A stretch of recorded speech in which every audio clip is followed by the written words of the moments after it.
durable, cependant, ne touche pas que l'Europe. Les pays émergents sont eux aussi confrontés à ce défi, ce que Joseph va nous exposer.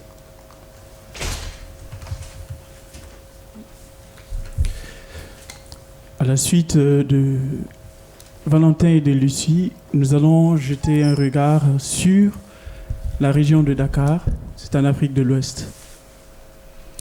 Pour commencer, disons que Dakar est la capitale du Sénégal. Juridiquement, c'est une région qui comprend 4 départements.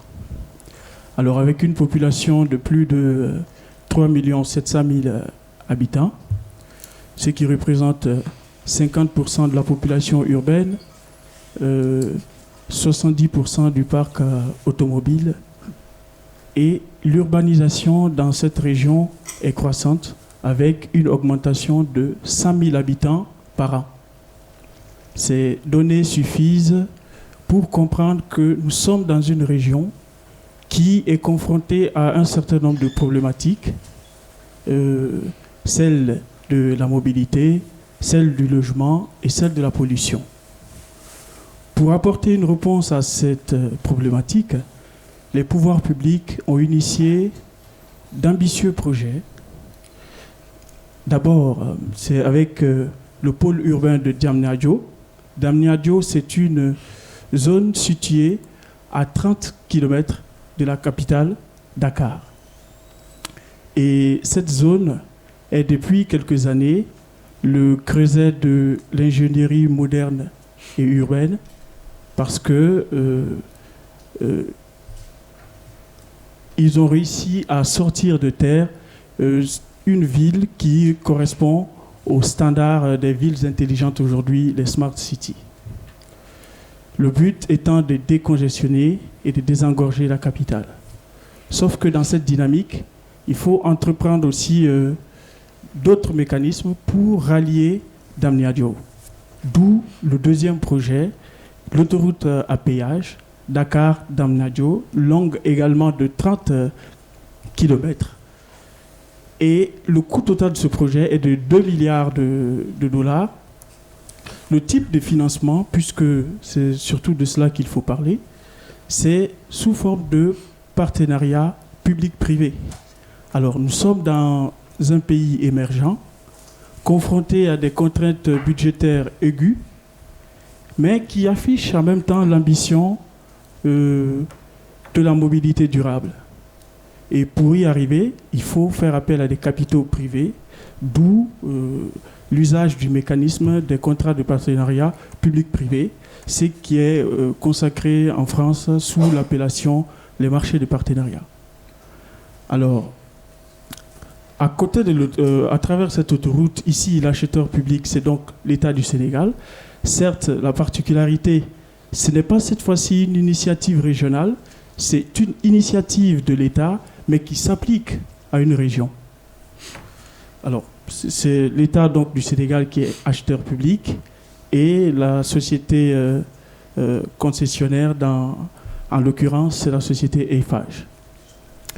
La durée des travaux était de 44 mois et ils ont été réceptionnés en 2013.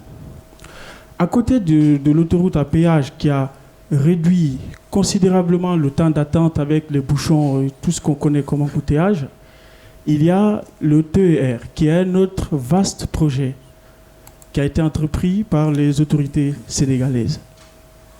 Le TER, sur toute la ligne, doit couvrir 55 km parce qu'à côté de la nouvelle ville, il y a un nouvel aéroport qui a été inauguré il n'y a pas longtemps. Mais pour le moment, au moment où je vous parle, il n'y a que la première phase du projet qui a été réalisée sur 36 km, donc Dakar-Diamniadio. Et le coût total est d'1 milliard d'euros, soit plus de 650 milliards de francs CFA.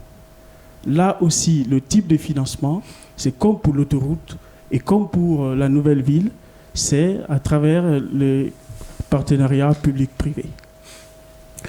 Ainsi, l'Agence française de développement a par exemple financé à hauteur de 100 millions d'euros. Et comme nous connaissons un peu les exigences liées au contrat de partenariat, aujourd'hui marché de partenariat. Le financement se fait soit à travers la concession, c'est-à-dire que le concessionnaire se rémunère suivant l'usage qui est fait par les usagers, ou il y a un mécanisme de paiement de façon étalée à travers ce qu'on appelle les loyers. Et donc, en l'espèce, encore une fois, l'acheteur public, c'est l'État sénégalais, et il y a eu un consortium avec des entreprises françaises, turques, pour réaliser les travaux. Nous sommes donc dans une région qui a été conçue au départ pour recevoir 300 000 habitants et qui se retrouve avec 3 millions, plus de 3 millions d'habitants. Et les projections annoncent à l'horizon 2030 5 millions d'habitants. Et c'est pourquoi les autorités ont choisi d'anticiper en apportant une réponse à cela à travers une Smart City, à travers l'autoroute à péage et à travers le TER qui, faut-il le dire, fonctionne de façon bimode, c'est-à-dire qu'il peut fonctionner de façon électrique comme à l'énergie thermique. Et dans la zone Afrique de l'Ouest, après le Nigeria, il n'y a que le Sénégal qui dispose d'un tel matériel.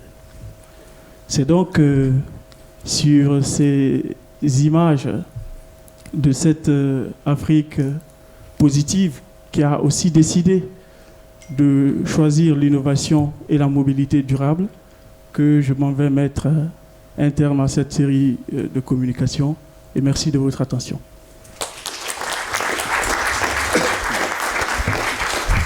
Merci beaucoup.